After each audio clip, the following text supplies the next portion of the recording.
I tried to warn them, told them it was coming, but they ain't ready for it. They ain't ready for it. They ain't ready for it. They tried to knock it, but they couldn't stop it, cause they ain't ready for it. They ain't ready for it. They ain't ready for it. Yo, what's happening? Hey, it's your boy J Money, and hey, we're back, man. Another episode of Generation Motivation, the show. I got a special guest in the house, my man Raxiel Liz. What's happening with you, bro? It's good to see you, man. I know I'm calling Rax. You know what I'm saying? But we yeah, call me everything, man. Rax, Raxiel. You know what I'm saying? Him. I'm calling the man with a million jobs, man. Hey, hustler for real. Hustler for real. Hey, we go way back to, man. It's crazy because you know, I'm not Denzel Washington or anything like that. You're not? I'm not. I'm not Denzel Washington. You know what I'm saying? But hey, I was in the independent movie by this man some years back, man. Man, you bringing back memories. You talking Duplicity? Duplicity. Hey, I had a little role in there. I was in the tree. You know what I'm saying? I was a gangster up in there. You know, you was a gangster. You was J Money, yo. Hey, you did good. You did good. I mean, hey, you did a better job acting than I did filming it. But I watched it recently, and I actually liked it a lot. Hey, but he never called me back for any more shows, so, you know, I mean... Saying, though, Denzel calls for real. Hey, man. But, but, you know, first and foremost, man, I appreciate you taking the time. Nah, I appreciate you having me here, man. This is a blessing, man. It's awesome. You know, I'm glad you got your show cranking up. That's dope. You know, hey, I'm trying to do it, man. You know, hey, man, I saw you interviewed Rick Ross. You interviewed Remy. Hey, there was another person. Who was it? Oh, Queen Latifah. You know hey, so. But come on. Hey, I'm here. Hey, this man interviewed the big dogs. I'm here now. Let it go. Come on, man. You know what I'm saying? I'm just trying to level up like you, man. Man, I appreciate it, man. But for real, I'm glad to be here for real. Yeah, no doubt, man. And you know, you have so much going on. You know, of course, I follow him on Instagram and Twitter and on YouTube. You know what I'm saying? But hey, you have an author, you have a director, you have an actor. Man has his own clothing line. Like motivational speaker. I left that out before. He corrected me and said I'm also a motivational speaker. So I gotta make sure I throw that in there too. Hey yo, and truth be told, man, just all around good dude, man. You know, straight hustler. And this is, you know, I always say this, and not just because it's the show, but this is the epitome of generation motivation. You know, a brother like this that you know, he keeps his hands in so many things and gives so many opportunities to others. You know, through movies and you know, it's cool for him to be a script writer. Mm-hmm. For him to be a script writer and have all these thoughts running through his mind and like, yo, this person will be, you know, good for this particular role. Oh, you know what I'm saying? This is the topic that I want to write about that will reach the masses to be able to, you know, say it's something going on right now, you know, socially or, you know, consciously, you want to be able to try to reach this particular demographic to be able to help them because they're going through similar situations. And that's the beauty of being, you know, creative in that creative space, man. So just tell a little bit about, you know, about yourself and how you got started and the whole nine, man. Definitely. I mean, wow. Like, where did I start? I don't know how far back you want me to go. Hey, man. As far as you need to. But I'm on the generation motivation, so I got good work stuff. But now, well, you know, I used to do music. I don't do music much right now. I left that out too. Nah, it's I left that out too. But now I used to do. Well, everything started with music. Okay. Actually, everything started with music. Make a long story short. My older brother, rest in peace. He was really heavy into hip hop music. Okay. Well, actually all music, but mostly hip hop. Yeah. So I mean, he listened to everything from rock, bass, Fresh Prince. Can I say? I'm sorry. Can I say one thing? What's up? When I posted that picture of Kid and Play, you know, I interviewed Play. Yeah. And I'm not just throwing that out there. I'm not trying to toot my horn. I interviewed, you know what I'm saying? Play from Kid and Play. We here. But Play from Kid and Play, and I said something about a concert that I went to, and it's crazy that you said Rob Bass because at that concert, it was Kid and Play, Salt and Pepper, Rob Bass, Sweet Tea, Antoinette. Wow. I'm showing my age right now. That's all right. But that's my bad. Up. No, you fine. Definitely. But like I said, he listens to everything. Rob Bass, Shabba Ranks, Prince. Yeah. He even had records of people I didn't even know, like at the time, the Beatles. Yeah. Music. Period. If it sounded good, he loved it. Yeah. And it was crazy because I personally hated music at the time. And I was a little kid. I'd be playing Nintendo and my video games, and when he played his music really loud, it would vibrate the Nintendo. I'll get the freaking blue screen. Right. And it used to drive me crazy. Right. So again, fast forward time. He unfortunately was murdered. I was in the car with him. He and some of his friends. We went to. I remember the movie. We went to watch Beauty and the Beast, the cartoon, when it was in theaters. Yeah. I'm showing my age. Yeah. We're around the same. But this has died. This is what you talking about? Well, he has a movie role, you know what I'm saying? So that joint's died like that. But we was coming back from the theater. It was like 1:00 in the morning, and we was parked on the 168th Street, Finley Avenue in the Bronx. If it's 168th Street, I'm probably getting the street wrong now, but it's Finley Avenue. And we were just there, we were debating who was gonna go home first. And I'm small, I'm sitting on my brother's lap. You know how we do, you broke, we all piled up and whoever has the car. Yeah. Make a long story short, there's a guy arguing with a girl. One of the guys in the car felt like saying something like, "Yo, don't be talking to her like that." It's domestic violence. Yeah. We're just trying to do the right thing. Whether the guy was high, coked up, drunk, he just started shooting at the car. And bullets is all over the place. One bullet hit my brother in the back of the head, came out to the front, missed me by inches. So there's blood all over the place. Anyway, so that was that. He passed. And my condolences too, dog. Appreciate it. Yeah. But so I talk about it freely to show people that you can move on, and hold the pain. You don't gotta hold on to the pain. Right. You can still have the pain and still have, whatever the case. But that's another conversation. But after he passed, I'm a kid and I'm there looking through his music and the whole 9 yards. And, people pass, you kind of go through all their old stuff. Right. Their clothing, their pictures. So the fact that he was so passionate about music, that's one of the first things I started looking through. Right. And I was playing everything. Yeah. You know what I mean? I didn't know who was who. Right. And as time went by, I started understanding why he was listening to this music. Yeah. It didn't sound like noise no more to me. Right. It didn't sound like all these artists are messing up the Nintendo anymore. Now I get it. Listening to again the Rob Bass and everybody, Queen Latifah, KRS-One. These guys, they were poets. Right. They was expressing their pain, they were expressing their struggles, or expressing just life, whatever they were rapping about. Right. And I got really into it. Even like Shabba Ranks, that I didn't know how to speak. I don't know Jamaican, but when I was listening, I was like, oh, there's a lot of English words in here. Right. It's just it's an accent. It's a dialect. So I started like really understanding and the rhythm and everything. I started like really getting into it. Right. And maybe it was me getting into it due out of respect for him, but I genuinely started liking it. Exactly. Time went by and I became a big music head, especially hip hop. Okay.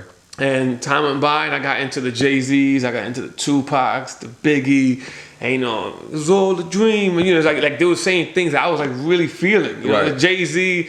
And what I liked about Jay-Z a lot was, and it's funny because people could they don't compare me to Jay-Z, but like the way my voice sounds when I rap. Oh, okay. It's like, hey, you sound like Jay-Z. Yeah. Not like lyrically, Jay-Z is one of the kings, but saying like voice-wise. Yeah. People, and I liked it and I hated it. As a rapper, you don't want to be like, you sound like such and such. Exactly, you want to be able to stand. But hey, I'm going to be compared to somebody, compared to Jay-Z, whatnot. Yeah. But I flocked to Jay-Z really quick, even though Tupac was my favorite artist. Tupac, rest in peace, great rapper all time. To me, my opinion. You know what I mean? Yo, and I'm a big fan of Tupac. Oh no, I love Pac. No, I mean like I like Pac, but I mean Biggie. Like Biggie. You're a big fan. Yeah. I thought you meant like you're a big fan of Pac. Both. I love Biggie. Biggie, man, he was ridiculous with it. But the reason I like Pac so much is the fact of with my brother passing and we was poor and things going on, and I grew up in a domestic violence home. Okay. And I probably said that wrong. I hate when I say domestic. Did I say that wrong? Anyway, it's good. So, I grew up in a home like that where my dad was abusive and all that. So Pac was always saying things like I could relate to. Right. You know what I mean? granddad grew up in the streets in the Bronx, and I was, you know, in the streets and doing stuff, but not that anything was wrong with it, but I wasn't a hustler. I got you know what I mean? So when people was talking about like they hustle here and they were doing this and armed robbery, which I loved hearing, I was like, yeah, I'm gonna rob somebody right now myself, you know. But my thing was really the pain. Gotcha. That Pac would express his music, and I had a strong bond with my mom for like songs like Dear Mama. Yes. All that, like, you know, it was like it just sat with me really good. Okay. So you can imagine how I felt when Pac probably the first person I don't know that died, and I was crying. I was devastated. I was like, oh my God, they killed Pac. Right. I wanted to like, drive to the streets and find like, who killed, you know, like, it was ridiculous. But that's what got me into music. And the way I got into it was I actually was listening to Jay-Z's Can't Stop the Hustle with Mary J. Blige. And I listened to that song and I changed all the lyrics. Okay. And I would rap my own lyrics to it. Yeah. And it was funny. I would go out and I start like rapping into people like, "Oh, you nice." You know what I mean? Like, granted, it was my lyrics, but it had the Jay-Z flow. Exactly. And when you hear it a cappella, you know, people couldn't really put together what was happening. I'm like 14, 15. Yeah. So anyway, that escalated into me like really getting into rap. Okay. And I started in school battling people, writing my own raps without Jay-Z's flow in it. Yeah. You know, and doing stuff and rapping about different things and switching up the flows. I was big on flows and the way things sounded. Then I had like a little edge, especially in the streets of the Bronx. I throw Spanish words in there, you know. So if you didn't know what it meant, it was just like, and if you knew what it meant, it was still like, oh, he said this. So it was funny. So I started doing a lot of that and battling people. Then we got to high school. It got bigger, you know. High school was like everybody wants to battle, right. And if you roast this person, it was weird. Like instead of getting props, you got beef now. It's like not beef with the person you roasted, but whoever thought they was a nice rapper, right. or F him, right. I'll see him. Like, right. I thought it was competition. You know what I'm saying? So a lot of battles and battling people. I met friends, and I met two awesome friends named Tommy Toe Tag and Debut, and we started a rap crew called, at first, Major League. Then Major League, I think there was a group out at the time in New York or something like that. Okay. So we changed it to the Legions, like the League. Legions, like demons and all that, like lyrical demons and Legions. That's kind of spun into that. Okay. And plus there's a highway in New York called the Major Deegan. Okay. So it was like all of that, the all Major Leagues, all of that. So, and then our gimmick was like baseball jerseys and yeah. So every time we did shows and stuff like that, Debut met a producer named Sess, which was ridiculous with the beats. And that kind of spun into that, you know? Okay. Like, you know how that journey goes. We got into rap music heavy, doing shows, going to studios, and now we like literally in studios, like big studios, track boards. And I'm sitting there like, oh, it's gonna happen now. Like it's about to pop off. You know, I was very, I don't like using the word arrogant. I was just really passionate about what I did. So and confident. It's not it was arrogant. funny because people would tell me, yo, remember when you used to run around saying you was the best rapper ever? And I was like, I never said that. Never said that. Who are you talking about? I used to literally say that. They ain't an unsigned rapper better than me. Right. And the best part is, to this day, and I hope nobody try to come out on the internet and roast me now, to this day, at the time when I was heavy into rap, I have not lost a battle.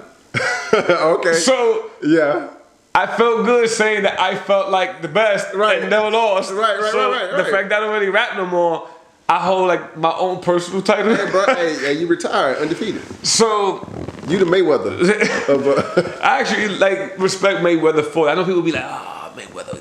I'd be like, yo, he never lost. Yeah, right. Exactly. When he was an underdog, you didn't want him to lose. Now he the overdog, you want him to lose. Make up your mind. So, right. But rap music moved into, you know, the CDs and people were making their own album covers. Right. So people was trying to hit us over the head. You know, mind you, we got cool with the dude Seth, so we wasn't really paying for studio time. Okay. We paid here and there, but not really. Yeah. You know, we paid him because, you know, we can't just be using this guy up. So every time he'd be like, yo, I gotta hit me with something. Right. You know, it became like a mutual thing. And then it came to like getting the CD covers due and the press, and people was just like hitting us over their head. So I was just like, yo, I can't, this is crazy. Now, was this around the time when Master P, you know, always had his different CD covers? This is way before Master P. Oh, this is before P. About how old were you around this time? I was like probably 17, 16. Okay. Yeah, something I like got you. Okay. You know, so I'm not saying Master P wasn't out. No, yet, I know. like, I know. at least in New York, he wasn't. No, I understand. So he could have been out. But I was just thinking about like the whole when you're talking about like the album covers because that was big for P. Like P always advertised in the And it's funny you said that because like I started learning how to do covers. Yeah. Because I looked at like, all right, we don't really pay for studio time. So how we not paying for studio time? We pay for covers. Right. That's how I was looking at it. Hey, you paying more for covers than studio time. So I was like, we need to know how to make covers. Yeah. So then we actually built our own studio. Yeah. Then we started making our own covers. Okay. And putting out mixtapes left and right, this and that. And then learning the covers, you know, then the video scene started getting in the streets. Okay. And I remember, I forgot who it was, but I met somebody that had an actual music video. And at the time it was cheesy, but at the time, to me, it was like, yo, you got a video. Yeah. So when I saw the video, everybody gave it props, but me, I sat in the background like, who shot this video? And it wasn't hating. It wasn't hating no way. Yeah. It was just, I've always been that person. To me, if you show me something and I love it, I'm like, damn, I need to get on that level. Yeah. I don't go, who do I pay? Where did you get it? I go, how do I learn it? Right. Hey. That's the first thing I say. Got to. How do I learn this? Right. And I don't judge people, but sometimes it was like, a street dude, yeah, I shot this video. And I'm like, yeah. Wait a minute. We in the streets? Right. Why can't I shoot the video? Exactly. So it got to the point where everything that intrigued me, I wanted to learn it. Okay. So, you know, I had to tell you the rap story because the rap went from rap to Photoshop, from Photoshop to filming music videos, from music videos, I started adding like little movies in the videos. Okay. And then one day, around the time when we met, you know, this is years later, I moved from New York to the A, you know, and everything. And I was living in Augusta first, and then came to the A. And one day it hit me. I was like, maybe film these videos and this and that. I need to make a movie. Hey, that's called leveling up right there, boy. Leveling up. You know, and it was like, I need to make a movie. Yeah. You know, and at the time, I didn't know nothing about lighting. Anything. And I didn't know nothing. I just knew that if I point this camera and people start saying the scenes that I wrote, right. You know what I mean?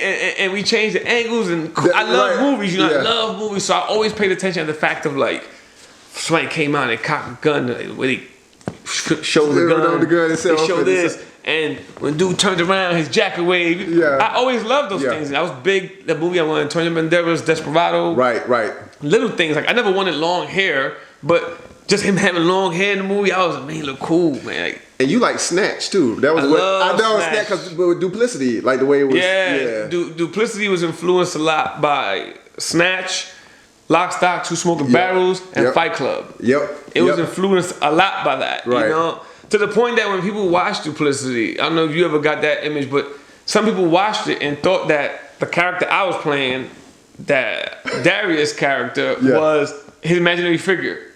People thought that he didn't exist because I was interviewing the lady by myself. So they were like, where he's at? Right. And then when I watched it with that state of mind, I was like, that's crazy. I never referred to him in front of people. I don't know if you ever noticed that. Throughout the entire movie. But see, he analyzes it a lot differently though. You know what I'm saying? In the entire movie, you never see me talk to him directly when there's people around. I only talk to him when nobody's around. That's dope. So I was like, oh man, I didn't even know I was filming it like this. But yeah, that was actually, as cheesy as that is now, we filmed it with like a $200 camera. We was running around the streets, guerrilla filming in the streets. Bro, Blair Witch Project. And, you know, and the crazy part is, that was a big step for me. Because mind you, like, I was finding locations. Right. I was casting the actors. Right. I wrote the whole script. Remember, we had like 150 pages. Right. I wrote that whole script like in 3 days. Right. And it was just like, oh, I got this movie. Right. This movie. And everybody was like, I don't know if people were just bored or they wanted something new to do. I think people were excited about it though. And you know, I think it's because they knew what I did. You know, they knew I did music, and they knew I was into the scene somehow. So it was like, I'm down. You know, let's do it. Let's do it. So we shot that, and then that literally spun into everything we're doing today, from like the movies, directing, the acting, which kind of came out of left field. The acting came through as a bet. As I was getting older, you know, you can't rap forever. Right. I mean, you can. You can. But you know, people now, they be like, oh, this old dude trying to rap. Why you gotta throw You know, back and I don't think I'm old, but you know, like you know, people are nowadays like you gotta be like 20 to come in the game now. You know what I mean? But anybody can rap. You know, but to me, I was like, I don't know if I want to just do the. I still do music. There's, you know, I got our own pre-production studio, so there's times I write a song and jump in and do it, like it, throw it on Spotify, iTunes, let it do what it do. And I'm not trying to sign on to nobody, but I do it because I love it. Right. But it got to the point where I remember one time I was depressed about it. I was telling my wife, I was like, she's like, what's wrong? And I'm like, the rap thing didn't happen. I mean, but good things came out of it. I've opened up for LL. I've done shows for many people. I've been in the same stage as T.I. Like, I've been invited to parties. I mean, don't get me wrong, through the rap thing, I mean, I did a lot. Right. Loving hip-hop parties and met Rashida, met Bone Crusher. Like, love the scene of things that I've done, you know what I mean? And, like, whether I spit for somebody and they liked it and we talked, whatever. But I was getting to a depressed point due to the fact of, I was like, so I wanted. Yeah. She was like, you always putting comedies in your videos. Yeah. And you act out. You should act. Yeah. So I didn't know what to do with that. I was like, I'm not an actor. I wouldn't even know the first thing. You know, I did rap so long. Right. That I knew how to find a show. Right. I knew how to get bread for shows and this, that, how to meet people and break bread with them. And networking. Yeah, you know, I knew how to get, if it was about rap, I could go to a whole other country and I'm gonna get in the scene. Right. So then it got to the, you know, I was like, I made a bet. I said, all right, I'll make you a bet. If you can get me auditions and some getting movies, I'll do it. Yeah. Thinking like, she ain't gonna good luck. Yo, no lie, man, 2 days later, she hit me up and she goes, hey, you know, they filming this movie and I got you in the movie. So I'm thinking like, what? But you know, it's background. Yeah. But that was like, she got you in the movie or got you an audition for a movie? No, got me in the background. She got you in the background? Like, you know what I mean? Granted, that's not like a big step, but, for two people that know nothing about it. Yeah. So I come home from work, she was like, they're gonna pay you this, and you gotta be here, and you gotta wear this, and you gotta do this, and it's a movie with this actor. So I was like, hey, can your wife find? May I ask you? Yeah, you know, so it blew my mind. I was like, man, get out of here. I'm serious when I say that, but go ahead though. So I was like, I tell her. So, you know, like, I went, and it was a bona fide movie. It was set. A bona fide. What was the first joint? The first. Hey, look, he got to think hard about it now because he's doing it like that. And look, you know, I'm not. This is not boasting because some people take this like boasting. Like hey man, I want you to toot your own horn. It's generation motivation, man. You're motivating people by telling what you did in your story, man. I don't ever want anyone to feel like no, you're right. You know what I'm saying? Seriously, you know, I'm being serious. I don't do background anymore, dude. Cause I'm signed to an agency. You know, in acting, when you sign to an agency, the agent wants you to do speaking roles. Exactly. So. And if you could do, some agents allow you to do background work. Yeah. But you get kind of put in a category. Right. You know, so it's like, that's why I can't do it anymore. Plus, I wouldn't want to do it because I'm too hungry. I want this, that. I'm like, all right. And I did a lot of extra work. Okay. You know, I was on a lot of stuff. But I think the first extra thing she got me on was Vampire Diaries. Okay. And I met, you know, it's funny, man. I met some people on Vampire Diaries. Yeah.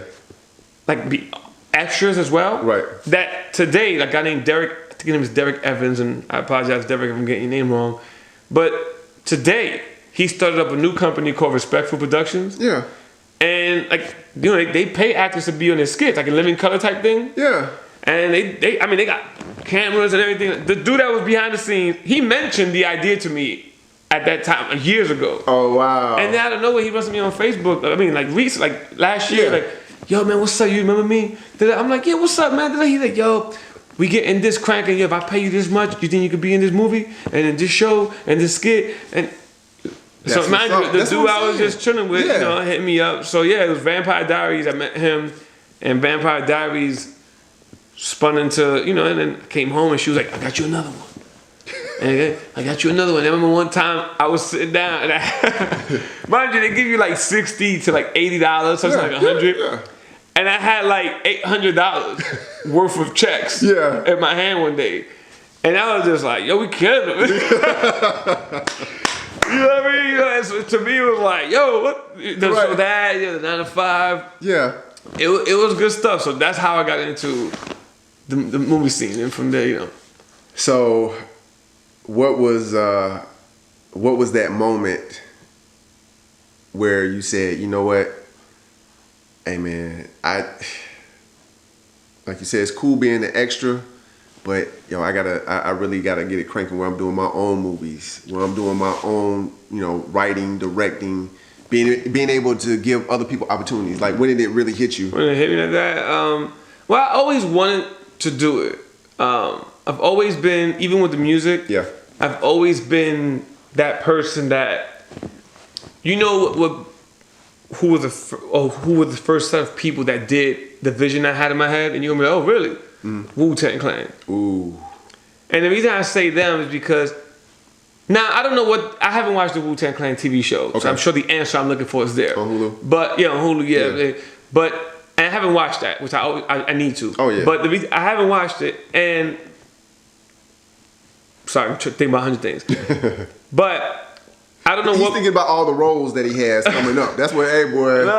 I appreciate you making the time. What I'm trying to say is, I don't know what motivated the Wu-Tang Clan to make a big click like that. Right, exactly. Cause that's hard. Cause back in the day, around that time, you would have maybe 2 man. Like a Mob Deep, and stuff like that. You might have 2 and then have a DJ. Right. Yeah. So to have a whole crew where everybody raps and everybody's dope. Yeah. And whether or not they got long behind the scenes, I don't know. But I heard some stuff from the show, whatever. I heard some. But so when they did that, I was like, you see that right there? That's what I'm talking about. Yeah. I always wanted to create a league or a team of people, whether it was in rap, whether it was in movies, whatever I was doing. I always liked the idea of doing it with a set of hungry people. A set of hungry people. You know what I mean? How they say it's lonely on the top, and I haven't reached the top yet, but it is lonely getting there. Yeah. Because this game, everybody doesn't understand you. They don't see your vision. They put, some people just don't want to do it. I don't know, So I'm one of those people where I'm not gonna beg nobody to be down with me. Right. I'm not gonna look for people to be. You want to do it? So to me, it's like, I'm hungry, and if you know what I'm doing and you're hungry too, you're more than welcome to get involved. Exactly. So they gravitate to you when they see exactly what you're doing. So in answer to your question, it always was there to want to do something like that. Okay. And then with movies, granted, it's a little different because when you make a movie, you're not really recruiting these people to stay in your team. You're just kind of recruiting them to be on the team of that project. Exactly. And when it's done, everybody breaks off or they stay, whatever. But I would say it hit me for real, like I could do this. I've been knew I could do it, but I was like, I'm gonna do this.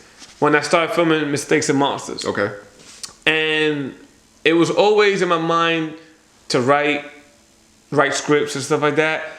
And even though we filmed like Duplicity and stuff like that, and I filmed a lot of shorts and funny films and stuff like that, there was a point where I couldn't see the vision of man, I could make a movie and put it out. on Amazon. Yeah, I didn't know I could do that. Right. And then I started educating myself and doing things and looking into things and really, like the rap, everything myself. Right. And with Mistakes and Monsters, which was a task, man. Right. That could have went through like this. Right. But people got 9 to 5s, this and that. At the time, I didn't have the budget to pay anybody. So everybody that was in that movie was there because they wanted to be there. So I was blessed with people wanting to be there. Mind you, one of the main characters, Joey, which is a phenomenal actor, which is the villain in Mistakes and Monsters. A friend of mine, John, he threw auditions for this independent film, looking for people. You're not paid, but and Joey, it was funny because a lot of people was auditioning. So I was like, oh, we with it. Right. And I was really judging it in a way of I was really looking for this character. Right. And this dude named Joey, he auditioned for Vladimir, and I loved him. I was like, man, this is the guy. Yeah. And I was like, I hope he has the time frame or the patience to see it through. I spoke to him, and this guy was so diehard. If I ever made it to the top, he's one of the very first people I would call. I don't even talk to him like that. We cool, but I don't talk to him on a regular. So it's kind of we became friends, but at the time it was business, And people like him, and I had a girl named Pay, beautiful girl. She's in as well. She's one of the main characters. Everybody has lives. Yeah. And anybody was coming through. Dude, there's a lot of hiccups. Some people were getting offers from other stuff, so they couldn't be on set anymore. They had to leave. And I'm not gonna stop you from getting your break. You come to me and be like, "Hey, man, They want me in this. Not gonna say like my movie wasn't a real movie, but like a movie like a paid gig. It's an opportunity. Yeah. I didn't want to stop that. Yeah. So I had to talk to the whole cast and be like, yo, we kind of gotta put it on pause. Yeah. Because this guy's gonna do this, or I got this going on. Yeah. So everybody was understandable. Okay. Understanding, and so Mistakes and Monsters took almost like 2 years to put together. Yeah. So finally that got done, and I had like this monstrosity of footage, man. Like we had like probably Mistakes and Monsters like 1 hour and 48 minutes, and we had probably no lie, man, like 8 hours of footage. Oh wow! It was crazy how much we filmed. Right. Because it was supposed to be a series at first. Oh, okay. But I was like, it's obvious the way everybody's schedule's going. We can't keep filming this. Too much. Yeah. So we broke it down, made it into a movie. Yeah. So when that was done, I was proud of it, which I still am. Yeah. It's not the best looking movie in the world, but for what we had, man, it was dope. Exactly. And we had people liking it, people into it. The story was moving along. And then I started doing my homework. Anyway, when we first got it on Prime, I'm like, like, oh my God. So I think the first check came from me watching it like a million times on Prime. Right. And then this why he put the bug in my ear and said, you can put it on DVD too, and people could just buy the DVD. And I was like, no, they can't. Right. Do that too. Right. So, did that, and thank you to my friend Victor Velez in California. He's the one that kind of put the format for us to put it on, that you could buy it on Prime. Okay. And he's a good dude, man. He has his own company in California. Okay. But it was around that time where I would say I knew this could happen. Yeah.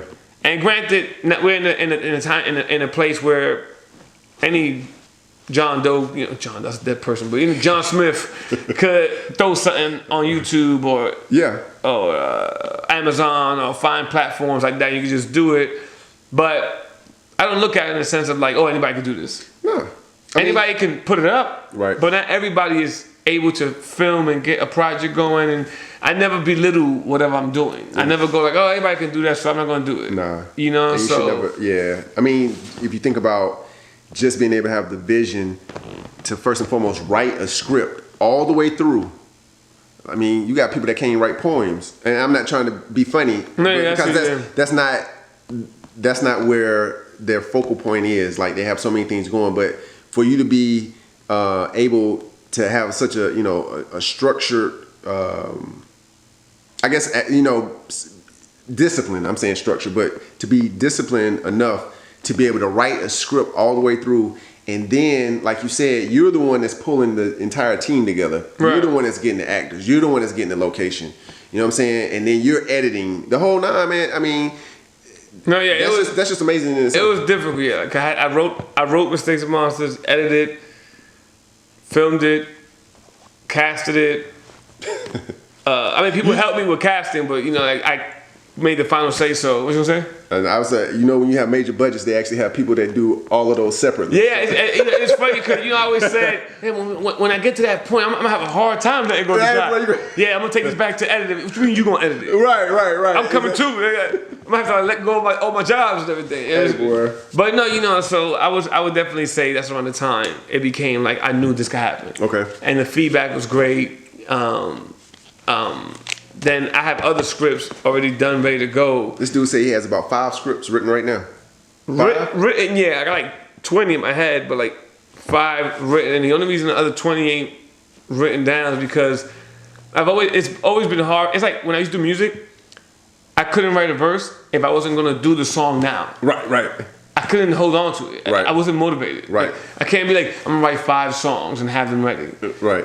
No motivation to do that. Right. And sometimes when I get the song, I'm looking at it like, I can't remember the flow. How this went. So with scripts, it became a real big task to do that, to write scripts with the possibility of never doing them.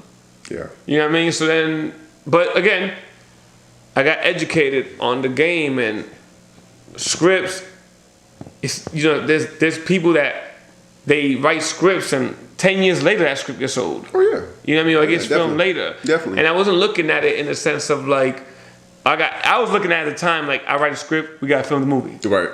I didn't have it in my mind to be like, I'm going to write a script and then I'm I'm gonna hold on to this because the script itself is work. Hey man, it's certain seasons for everything. You know what I'm saying? Right. You know, and there's people that all they do is write scripts. Right. Exactly. So writing a script is what they do.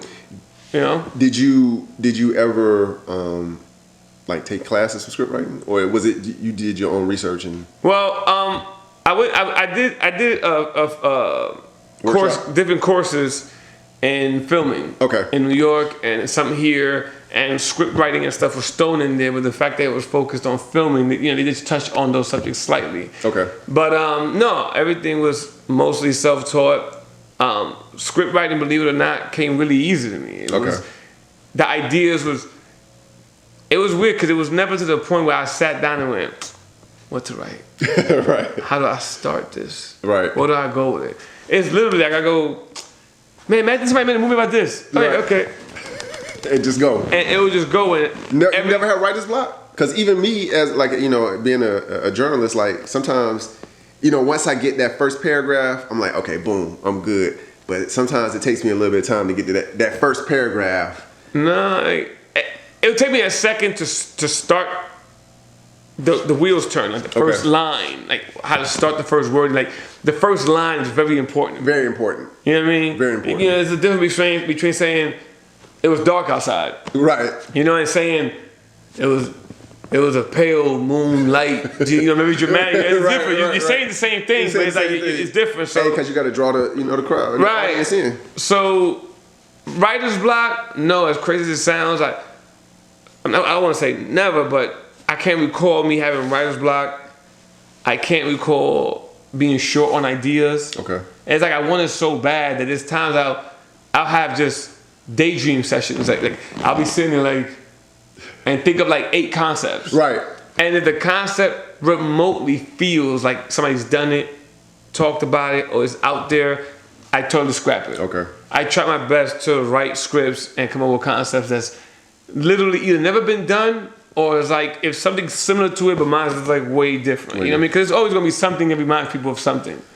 You know what I mean? You go, yeah, I got this idea for a movie. Oh, that sounds like The Matrix. I be like, yo, shut up, man. Everybody talking about The Matrix. Right. You know what I mean? Oh, that sounds like this. I'm like. Hey, so with that being in mind, keeping that in mind, are you the type of person, since you write scripts, that you don't go to the movies that often because you don't? I go to movies like every day. So you're still a movie buff? No, because it's like people like say, like you said, like it's hip hop artists like, yo, I don't even listen to the radio. I don't understand why. You know what I'm saying? Like, I don't want to sound like anybody else. I don't listen to it, so that's the way they stay focused on it. They don't want to sound like anybody else. They want to be, No, I can. They don't want to be influenced by sound. Exactly. I get it, and no, I mean even when I did rap, I listened to rap ridiculously heavy. And movies, a new movie come out, I want to see it. Yeah. There's times I go see movies that the trailer look like trash. Yeah. There's nothing else to watch. Yeah. I'm like, I saw everything. Yeah.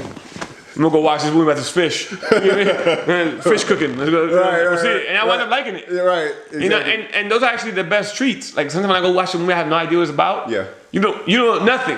And then the movie ends up being good. You're like, oh, that was good. Everything was a surprise. Right. I don't know what it's about. I didn't even get like a little caption read or nothing. Like Netflix, you can like read what the movie's kind of gonna be about. This time I go to the movie theater, I'm like, movie about a guy. I'm like, okay, and one thing good. But no, and answer your question, I watch movies a lot on Netflix, in theaters. I'm still a big movie buff. Okay. And I think one of the main reasons I'm a big movie buff, aside from loving the art and love to see how people are creating something brand new, is you guys support the craft that you want to be in. True. Like picture if everybody, it's a million writers, it's a million film directors, it's a million actors.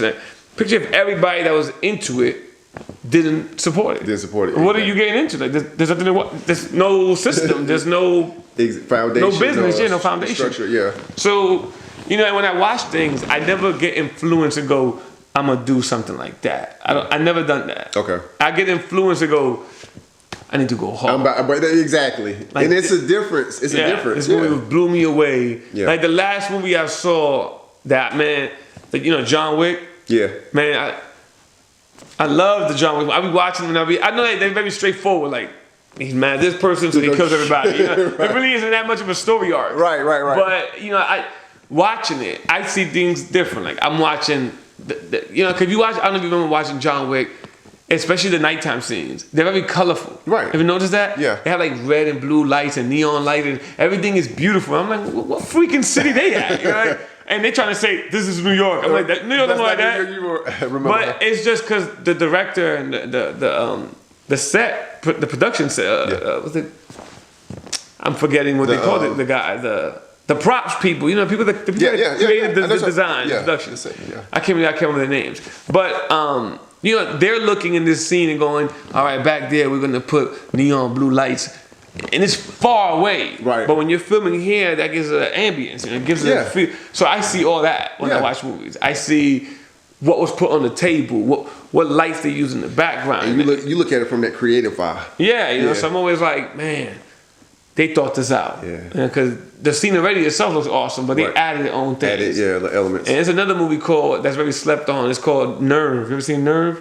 Machine Gun Kelly's in it, and a few other people. Franco. I know you're talking about. But James Franco? No, his brother. Oh, okay. His little brother, I forget his name. Okay. Dave Franco, I think his name. Okay. He's in it. Nerve. But that movie, the colors in that movie. Blue, the colors alone kept me watching the movie. I mean, it's a good movie. Yeah. It's actually a very good movie. Yeah. But the colors made me want to keep watching the movie. I was like, man, I love how this looks. Right. It's amazing. But it's like so subtle.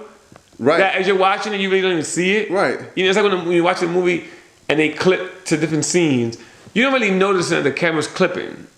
You know, because you're so into it, you're just watching it. It's just one big movie. You know? Well, you know, it's just like they always say, like, we're advertising, like, the subliminal messages. Yeah. In certain things, like, you know, hey, this little can is here for, you know, can of Coke or whatever, you know what I'm saying? It's way in the background, but you know, you see the color scheme, you're like, oh, well, I'm thirsty for a Coke. I mean, it's all about It's all about the marketing, but it's different, like you said, because it's actually a movie. So I'm sure it's little things that they've found out that are more effective. This color in this particular room, doing this particular type of scene, whether it's a murder scene or the lighting. You know, I mean, so it's a lot. And sometimes it's not even like that. Like you got movies with like lower budgets, like Lock, Stock, Two Smoking Barrels, and then movies with a decent budget like Snatch. That it's not. There's no special effects. Yeah. There's no pretty lights in the background. It's just good filming, amazing writing, and dope actors. Right. And these guys, like, nothing. I mean, you watch Snatch, as good as that movie is, if you really stop and think about it, there really isn't much happening. And aside from, like, you know what I mean? There's a lot happening. Right. But it's not like cars blowing up and there's a shootout. Right. It's guys walking here, talking to this guy. They might punch a guy there. But it's leading to a bigger story, which is an amazing story. But I'm saying, like, the storytelling is so good and the acting is so great that the small amount of things is happening just feels epic when you watch it. You're like, wow, this is really big. Like, I can't wait to see what the climax is. Right. So I see all those things, and I take pieces and bits from different movies, like watching Snatch or watching Kill Bill. That's two different movies, entirely different. But Kill Bill's classic. I put them both like, this is a classic. You ask me which one is better, I'm like, I can't. Yeah. It's two different movies, and they both on the top. Yeah. You know, so. You know, when you were telling me about, you know, meeting Oprah and, which don't say that too much, man. People gonna be like, "What?" you know, in this today's society, if you ain't take a picture, it didn't happen. It didn't happen. Hey, boy, Oprah and Micheal B. Jordan, but you know, it's crazy though, like your path. I mean, and I don't know if you want to elaborate on that particular story, but it's just crazy how, you know, a person's path changes, you know, strictly by a mindset. You know, you say, you know what, this is something that I enjoy and I'm gonna make it happen. You know, I don't necessarily know, you know, all the ins and outs. I don't know all the steps to get there, but I know this is where I am and this is where I wanna be, and I'm just gonna keep progressing until I get to that point. So for you to be on set with an Oprah and a Micheal B. Jordan, and for them to actually recognize, you know, you and your talent, for you to be cast in a movie, that's like, people can't even imagine something like that happening. You know what I'm saying? Right. So how do you process all of that and internalize it and say, you know what, I must be doing something right. I'm on the right path. You know what I'm saying? And just before I answer that, clarify, I don't want people to get confused. Like, Michael B. Jordan and Oprah casted me directly. I mean, I'm sorry, yeah. No. You worded it right. It's just sometimes people take things out of content. Yeah. So the movie that I seen them at was the show. The show. David Makes Man. Yeah. And granted, just being humble and being realistic, I had a small role in that. Which don't get me wrong, I'm super happy I got it. They picked me up in the limo.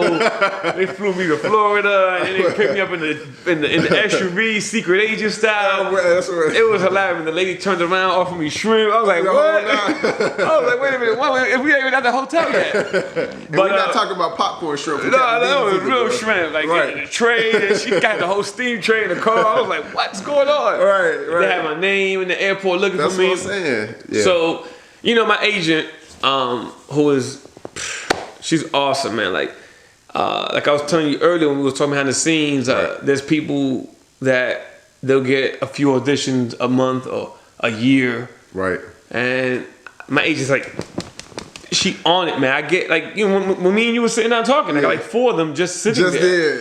To the point that I have to catch myself. I'll be like, man, I got another audition. And it's not that I don't want it. Of course I want it. Right. But it's just, you gotta stop what you're doing. Yeah. And they want to like, sometimes the time frame will be like, due by tomorrow. Right. I'm like, what? Right. I'm doing things right now. But right. You gotta drop. And don't get me wrong, I'm hungry for this, man. So when I get them, some people be like, you don't write this down. I be like, man, I want. You don't forget you hungry, right? When you want to eat something, you don't forget. You don't be like, oh man, I was hungry 20 minutes ago. I ain't hungry. No. Right. I remember. But anyway, she had sent me a audition for David Makes Man. And it was funny because I thought I effed that whole audition up. Right. I didn't, this is funny. The word Heinz, or the name Heinz, was in like the casting thing. Yeah. I read it Heinz, like Heinz ketchup. Right. So I thought this whole time I'm auditioning for this, I was doing the Heinz ketchup commercial. Right. Yeah, for real. And me and my friend that was helping me audition. Right. Rico Paris is an awesome actor. He was on that TV, on that movie on Netflix called Tall Girl. Yeah. And he was helping me audition for David Makes Man. And we both thought it was for a ketchup commercial. But I don't know why you just didn't read the top David Makes Man. We just saw Heinz, and I think me thinking Heinz, I influenced him to thinking like, yeah, there's a Heinz commercial. Right. And they don't give you the whole script. They just give you like your scene. Okay. And my scene was at the restaurant, so I thought Heinz again. Right. And the lady got my food and this and that. I'm trying to get her attention. And I'm like, hey, excuse me. And she was a waitress. She kept on walking past. Everything that my mind thought was a Heinz commercial really kept on thinking. Right. So we do the audition. I send it in, like, I'm like, whatever, the Heinz commercial. Like, I'm saying that's nothing. I was like, all right, cool, the Heinz commercial. And I remember I was doing something. My agent was mad. She was calling me. I just was busy. I didn't even hear the phone. And then my friends start calling me. People that's in the agency as well. And they know her. I'm like, what's going on? Yeah. Yo, man, Laura's trying to find you, man. You got booked for this and that. I was like, what? Booked for what? I ain't do nothing lately. So she sends me this email, and I'm reading the email so confused. Yeah. Like, Florida. If David Makes Man, I'm like, so I call her up, like, are you sure? Well, I didn't audition for this. She goes, yeah. So I said, okay. I go home, and I pull it up, and I'm like, oh, Heinz is like either the production company or somebody's last name. Anyway. Right. I'm auditioning for a ketchup commercial. Yeah. But it was free for this. Right. I get it. You get it. They fly me out there anyway. That's when I got there is when I realized that, oh snap. While I'm there, I'm like in the car, I'm looking at the IMDb. Yeah. And I realized that Oprah Winfrey and Michael B. Jordan, I guess, put money down. They produced this. Yeah. And the guy that, and excuse me if I got this wrong, but the guy that directed the Bobby Brown and the New Edition movie, or one of them. I don't know if it was both or one of them. I know the Bobby Brown for sure, or I'm not sure about the New Edition one, but he was the director of David Makes Man. Yeah. So I'm thinking like, this is for real. Yeah. Like this is no, we're not playing. Yeah. So mind you, I feel stupid the whole time writing it. I'm like, I'm thinking like, I'm gonna go be like with the ketchup. I'm with the old commercial. You sitting there looking cool. I'm thinking like something like that gonna go down. I'm like looking at the girl. Right. Anyway, we get there and everything's going fast paced, and I walk into the set. I'm my trailer, and mind you, I'm like trailer. I'm this dude has a trailer. I'm like, I'm so humble. You don't understand. Like I'm a big kid. Yeah. And I'm one of those people that don't apply by the rules of, hey man, you gotta act accordingly. Yeah, act accordingly, but you like, don't geek out. Right. I geek out like internally. Right. You know, when nobody's looking, I'm like calling my wife like, look at my room. Right. I'm like all the way geek. That's being enthusiastic about it though. Yeah, you know, I work hard for this, man. Exactly. So when people be like, oh, you know, I'm like, nah, man, you work hard for this, man. Geek out, get excited, call your friends, call your girl, pray to Jesus, you know, tell everybody about it. Exactly. I'm not saying guys from the Bronx. Guys from the Bronx. Yeah. You know, so it's like, I'm not saying like go act like an idiot on set, but in your own personal time, like be happy for yourself. Exactly. People be ashamed of that nowadays. I'm like, there's a difference between being conceited, being an a-hole, cocky, and literally just being proud of yourself. And not to take away from that, but I was gonna say, someone that does that now, I would say Cardi B is one of those. Like when you know, when she was getting all the accolades, and then, you know, she was like, "Oh my gosh, I can't believe Oprah just, you know, she was excited to be there. She's genuine. That's why a lot of people gravitate to it. Aside from her music being, you know, I like her music, especially her early on music. Yeah. Like I gravitated to her because like I was like I wanted her to win. I'm acting like I know Cardi. Exactly. I'm like, oh come on, Cardi, we gonna get this one, Cardi. Exactly. You know what I mean? So, but yeah, exactly. Yeah. Like, and she put it out there that it's okay to feel good for yourself. It's okay to feel good. You work hard for this, man. What you talking about? I'm not gonna be like work hard for this and be like, yeah, man, you know, we getting it. Right, exactly. Nah. You ever watch interviews, especially, no disrespect at rappers being a rapper, but you know, like, a lot of rappers, they be in interviews, they be like, yeah, man, you know, got the glasses on. I'm like, man, they gotta put me in there. I be like, yo, what up, Charlamagne, baby? But yeah, so I was in the trailer and they called me out, said they want me on set to do like a camera test, and I walk in the room and I didn't even see Oprah and Micheal B. Jordan yet. They wasn't really like on the set. I guess they just came by. Right. So I'm there, I see the guy that's directing, and then I hear, oh, that's him. And I'm like, I turn around like thinking, I didn't even think they were talking to me. I just heard a voice, and I look, and it's Oprah. And I'm like, yeah, hey boy, his heart doing this right here, boy. I saw myself in 20 different scenarios messing this up. Right. Like, you know, remember how Doctor Strange in Endgame, when he saw 4 million possibilities of them losing it, his head was going. It was only like one. I was doing that, but I ended up with none. Like, there wasn't one. The only one was stay here and shut the F up. Right, you know right. So I look, and she points at me and goes, she has a picture, goes, this is you. We were just talking about you. You have a really, really good look. And I was like, boy, nobody gonna believe this. Nobody. There's probably people right now being like, whatever. Right. Like, I don't care. I know I was there. Exactly. You know what I mean? And you know, so they talking, you know, and I was like, oh, thank you, you know. And you know, the day went by, and when we finished shooting that, you know, I thanked everybody, and I said to her, I was like, hey, you need a 6-foot Dominican on season 2. You know, it could be like after the restaurant. You know, I cut my hair, now I work at the restaurant. You know, like they $5. Right. Whatever, you know. So yeah, that's how that happened. And man, granted, that was a minute scene compared to what could be, but that was an amazing experience. I've done other stuff before that. That was just the last thing I did recently, and it was funny because when it came out, I wasn't on the IMDb page, right? Mm-hmm. And I really was like, man, they cut my scene. Man, maybe I responded to Oprah too cocky. I don't know what happened. But maybe she didn't like me. She was saying that. And I mean, I was so bothered. I mean, you don't understand. I was bothered thinking like, man, they cut my scene. That's when I'm now on the IMDb. Yeah. But I don't know what happened that people started calling me. Yo, I just saw you on... Boom, boom, boom, boom, boom, boom, boom, boom. Then something told me go check IMDb now. Yeah. And maybe it wasn't there because the episode didn't air. It hadn't aired or something, okay. I guess. And then it was there, and man, I was open. I was like, you know, IMDb goes by credits. Like when you're on something official, they put it there. Yeah. And you know, as a kid growing up, you look at IMDb. Yeah. And I used to look at IMDb like, that would never be on there. Yeah. Like, not that I can't, not that there's not a possibility, it's just, I don't even know how they get on there. Right. Like, who controls this? You know what I mean? Right. So to me, it's like you gotta be like killing the game to get on IMDb. So I when people first started telling me like, "Yo, man, I saw your profile on IMDb," and I'm like, "What?" Right. You know what I mean? So now I go on IMDb, and I'm like, "Oh, hey, I done peeped them out on there too." Matter of fact, I saw the different movies that you listed up on. Yeah, you know, and mind you, the people that make the movies put that up there. Yeah.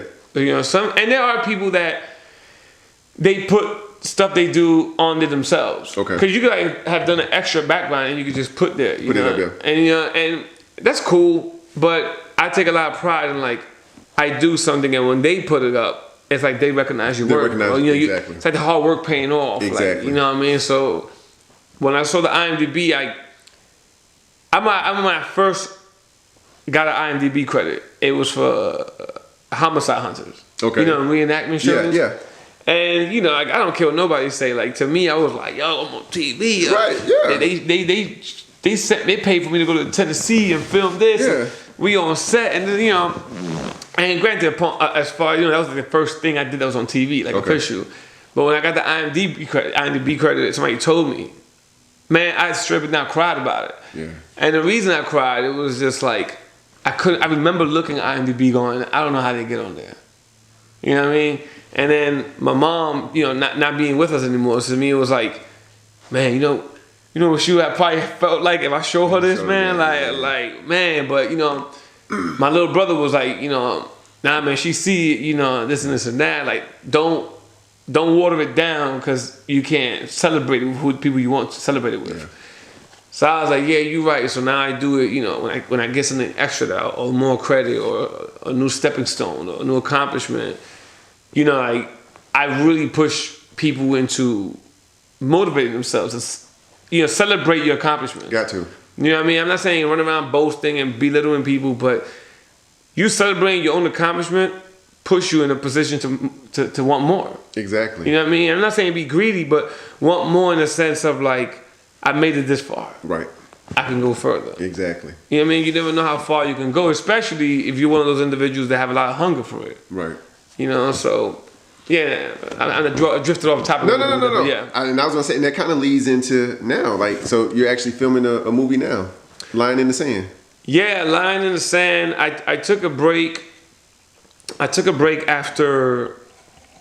And when I say filming, this is one that you've written. Yeah, there's a new movie. Not like he's filming someone else's. This is. No, yeah, I'm not in somebody's movie. Yes. This is my movie. Yeah, like I wrote it. Yes. I casted it again. I'm filming. I'm editing the whole 9 yards. Yeah. I'm in one scene. Originally, it was gonna be me in the main character. Right. And then when the idea for Line in the Sand came out, I knew people was gonna catch people off guard because everybody knows me to film dark films. Right. Like Assassin or this crazy story about something, whatever, and it ends up all tragedy. And when I started talking about Line in the Sand, and I haven't really put out there too much to everybody what it was about, and people seen the behind the scene pictures and videos,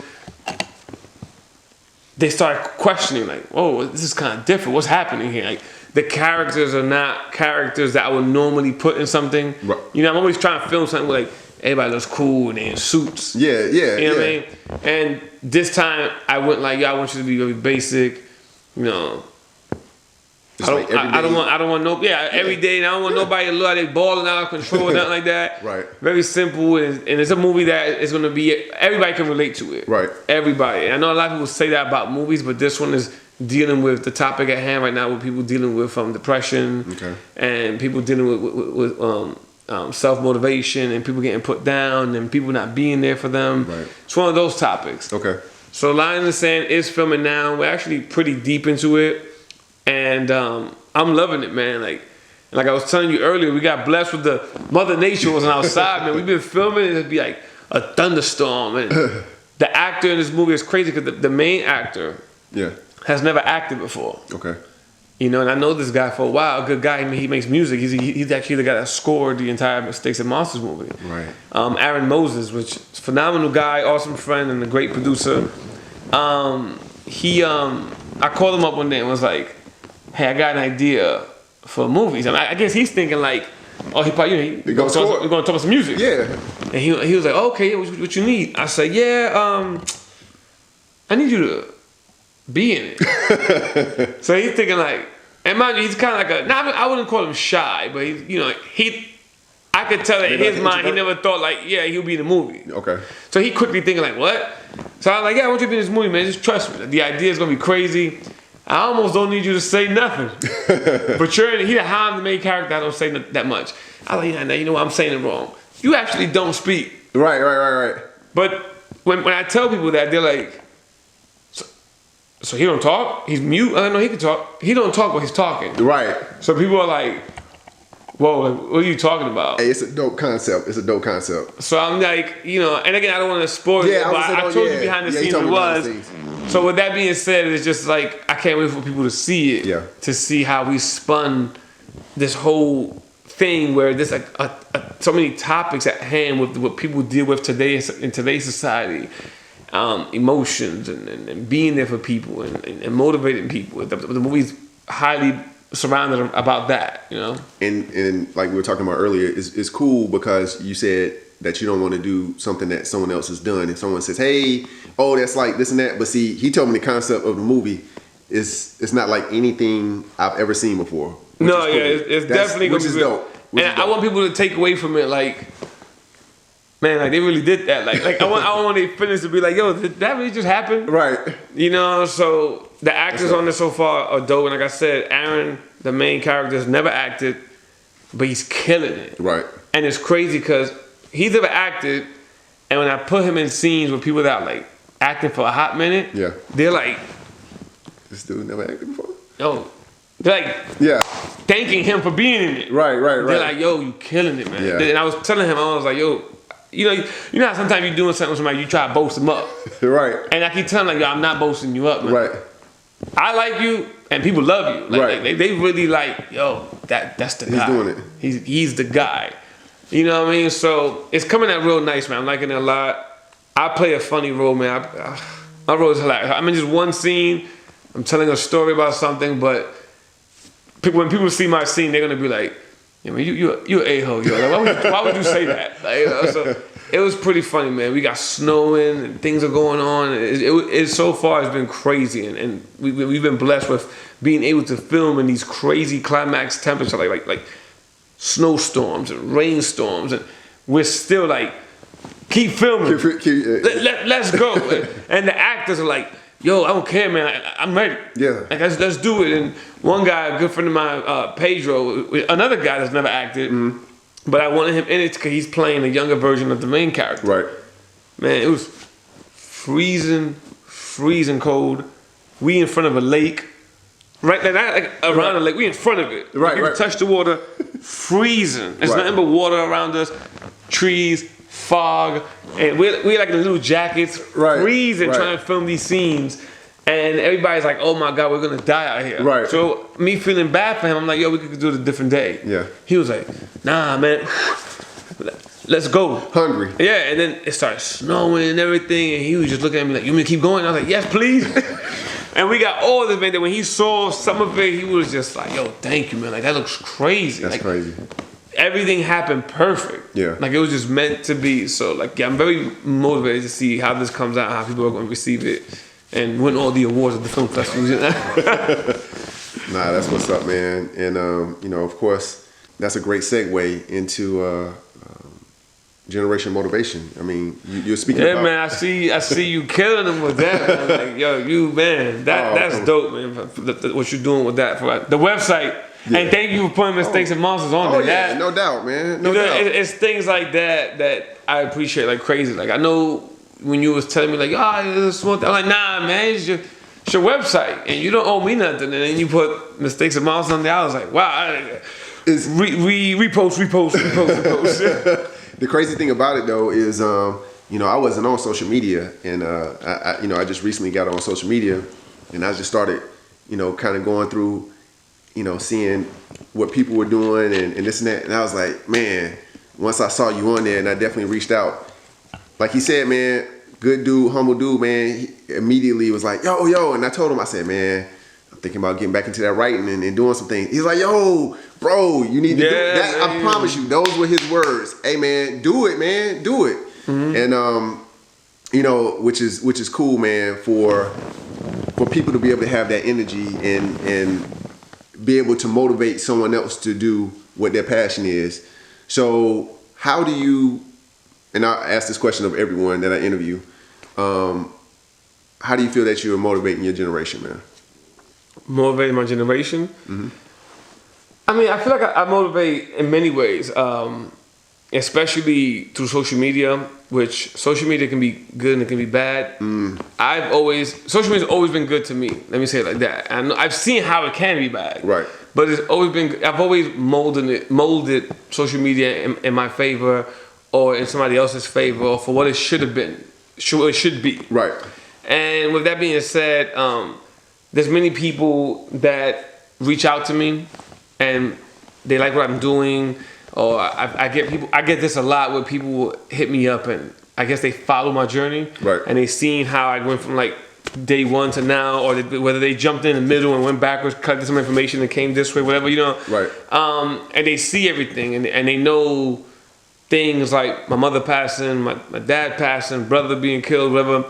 They know all these things and they see that it just doesn't stop. It's almost like, I'm gonna say it comical, but it's like, oh man, your mom died and you took off 20 miles an hour. You know, then your dad died and you start going even faster. You know, so it's like every time something negative happens, I'm not gonna say negativity boosts me, but I take it in the sense of like I can't let nothing stop me. Yeah. And people will ask me like all the time, like, hey man, how do you get this motivation going? What do you find the energy? Right. You know, is it the mystery question that everybody always asks me, like, you can't have a 9 to 5. It's impossible. and I'll be like, oh. It's like I don't want to say yes or no, because I'm like, hey, one moment I might, one moment I might not. You know what I mean? Right. Depending on what's happening, on where I'm at. So, you know, through influential speaking, people have got me into that, and I like that a lot. I didn't think I was gonna be good at it at one point, because sometimes when I'm speaking on one topic, and I'm probably done it during this interview, when I'm talking on one topic too long, I'm trying to make my point so much that I catch myself rambling. And not necessarily rambling about nothing, but I'm trying to tell you it, because I look at things like this. You ever been in a situation where it's not what you say, it's how you're saying it? Yeah.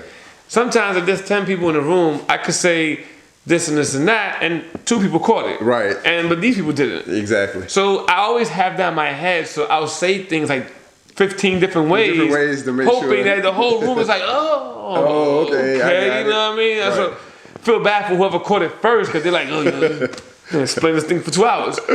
But, you know, through motivational speaking, when people reach out to me, I love when people reach out to me. Yeah. And I get this a lot, like, what cameras do you use? How do I get in the industry? How do I get into this? How did you get your movie on Amazon? Right. I see you have friends on this platform or Netflix, and how did your friend do that? And how do you know these people? And you know, just everything I do, how do. Right. And I love answering it. And I never answer it in the sense of like, they want to know my skill. You know? Right. I answer it truthfully, like, hey, you know, it didn't happen overnight. Some of it did. Right. But everything kind of happens overnight. You can hustle for 10 years and then one night. You know. So, you know, I love answering those questions, and I love people, and that's another reason why I hope to be on a bigger platform. Yeah. For when the story gets told on a bigger platform and millions of people see, thousands, whatever, I want people to look at me and not see like, oh man, he killing it. Yeah, I want my credit, of course. Right. But I want people to see a person like me and see themselves in me. Right. And I'm talking about and anybody. I'm talking like white, black, Hispanic, Asian, anybody. Yeah. You know what I mean? And you see it in everything I do. You see it. Like, I like diversity. Yeah. Even when I was making friends in high school and as a kid, it's like everybody was my friend to me. Right. And I wanted everybody to be down with what I'm doing, and I get down with what you're doing. I want everybody to eat. Yeah. It's always been like that for me, that when somebody backstabs me or something don't go according to plan, I'm confused. Gotcha. Like, I'm like, man, like, I put you before me. Right. Like, exactly. How would you backstab me? Right. Like, why would you do that? I was putting you before me. So, you know, definitely hope to motivate people with that. Being, you know, like, with the story itself, and also like my DMs. Like I get a lot of DMs with questions, you know, booty pics. Nah, but It probably does though. Look, I get some of those are hilarious, but my thing is, you know, when people DM me questions or on the regular thread, I literally go out my way to answer every single one. That's what's up, man. You know, it could be the smallest thing from like, man, what keeps you going? Yeah. And I write you a story. Right. Sometimes I feel like people be like, hey, man, I gonna read all this. Oh, that's right. You know what I mean? But I'm trying to show people like, yo, you could do it too. And I'm not a person that want to hold on to my information because you might blow before me. Right. Or you just want to pick my brain and take off and do your own thing and leave me in the dust. I'm like, nah, man. Like, if you have skills and I see your skills, I hope I can help you exceed and beat me. Exactly. For many reasons. One, I want to see, open for everybody. For everybody. If I know you and you have a skill set that I see could be put to good use, and I help you out, and you take off tomorrow. Now, yeah, of course, anybody will want you to come back around and throw a lifeline, like help me out, or give me a connect. Something. You know, or I don't care if 2 years down the line I don't hear from you and you come by and be like, yo, man, I told a person about you. Of course, that's what that to me that would be like the most nicest thing to do. Yeah. But you don't owe me that. Yeah. You know, I'm very satisfied just off the thought that I helped you out, and I could look up and be like, man, you see, Jay, man, one day he asked me for advice. I gave him the advice, and look where he at. Look where he at now. You know, you don't owe me nothing. Yeah. Now, if you as a man or a woman, you feel like you want to pay that back, great. Yeah. But you know, it's like you know, I love motivating people to do what they want to do. That's where the Real Live and Living comes from as well. It's like, you know, and I have the band as well. You hooked me up with the band, Real Live and Living. You know, and that's what motivated Real Live and Living, the clothing line. Yes. You know, the clothing line is. This dude is a mogul. The clothing line is designed in the sense of, fashion, but a fashion in the sense of like, I put this on because it's gonna be the day. You know, we feel good. Like, the clothing has like this quirkiness to it, like this almost like this anime feel to it. Yeah. Like the ninja eyes and everything like that. And you know, I took the character from my book and threw it into that and mixed it all up together. And it's like I want people to know that everything I do is in its own universe. Gotcha. Like Mistakes and Monster exists with that. I didn't know my daughter was a ninja book, and I didn't know my daughter was a ninja exists with the clothing line. And everything is going on. And actually, great to have long sleeve, but my tattoos are every tattoo I have is a sign of everything I've accomplished. Gotcha. No matter how small it is. Like my Real Life and Living logo, the heart with the anchors, is on there. The Mistakes and Monsters, the two M's backwards with the plus sign, is on there. The ninja eyes, you know. Yeah. So it's like and that's why I want to do my whole sleeve be accomplishments. That's what's up. You know what I mean? And you can always look back at it. You know. And so you know, hopefully that answers the question. And it's like people that don't motivate people, it's almost like what you're doing it for. Yeah, I know you're doing it for the money, take care of your family. Of course, you know, that's priorities. But there's so much more ways to be satisfied. There's so much more gratification to get out of things. That's not just money and your own success, so to say. Like with that comes so many different levels. Right. And I feel like a lot of people don't tap into any of those levels. I made it, I got money. I made it, I got money. They stay there. Exactly. Now, granted, you made it, you got money. Celebrate that till the wheels fall off. Please do, because that's what I would do. Right. But, man, it ain't nothing more gratifying than helping somebody out and be like, yo, let me show you this. I'm not saying go and put $1 million in my pocket for no reason. Right. But helping people out to get to the next level. Right. To be able to say, people look at you and be like, yo, without you, this wouldn't have happened. Right. You know, so yeah, if you're not motivating it, I almost don't understand why you're doing it to a certain extent. Yeah. You know. Hey man, you know, anything else you want to tell your fans, or anything to look out for, or how much longer is it before Line in the Sand comes out? When should they expect the project to be finished? Or well, it's going to be finished pretty soon. I'm hoping it to be finished within the next month or two. Okay. But when people want to see it, it'll be a little while. I'm gonna be leaking footage here and there. Right. But when they can see the whole thing as a whole, will be a little while due to the fact of this is the first film that we're going full-fledged in film festivals. That's what I'm talking about. So we're trying to do it all from the Atlanta film festivals, the Black film festivals, Hispanic film festivals, shoot, all the way down to if I could get on the Sundance film festival, I could get everything. Yeah. So once we exhaust all the possibilities of the film festivals, plus we're filming other stuff in between, and which I gotta get you involved in some of that. Oh yeah. You gonna see him my stuff.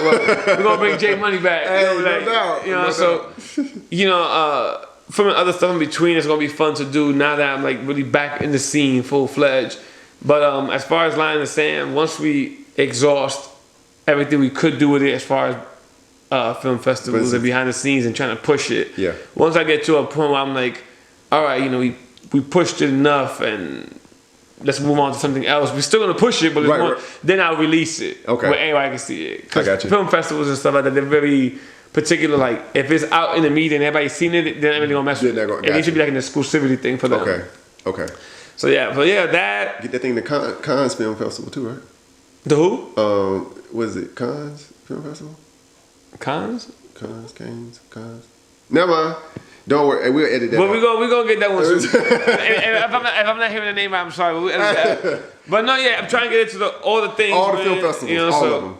That and the clothing line. Look out! Not even look out for that. Go get that. Yeah. It's already out. And I'm sure we'll put the @ sign somewhere up on here. So the clothing line, the book, the movies, your YouTube, the YouTube channel, Instagram. I guess whenever I'm doing influential speaking in places, I'll put on my page. But yeah, man, I guess the message I want to put out there, man, is just never give up on what you're doing. Keep pushing, and if you don't like where you at, it's only you that can get yourself out. Hey, and you create your own narrative. Yeah. Creating the narrative. Follow this guy, man. He the one that's gonna make me get to the top, man. He be interviewing me. One day I'm gonna be here like, yo, so Nah. Can I have $5? Hey, bro, nah, man, but hey, I appreciate you, man. I definitely appreciate you stopping by, and a lot more in store, and we politicking on a few things, so hey, don't be surprised. Yeah, man, good things coming. Good things coming. Don't be surprised. Don't be surprised. Hey, J Money, Rax, Generation Motivation, the show. We out. We out.